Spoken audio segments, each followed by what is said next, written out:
From my experience working for an insurance auditing company and 23 years of working in corporate America, I can assure you that the CEOs don't decide who gets coverage and who doesn't.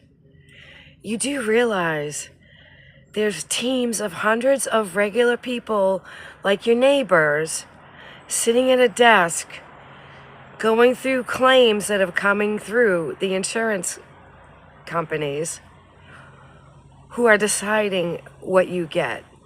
Not the CEO, but your neighbor. Did you even know that? It's people like you and me sitting at a desk at a computer looking at your claim, deciding whether or not you get coverage. Not the top management, not the CEO.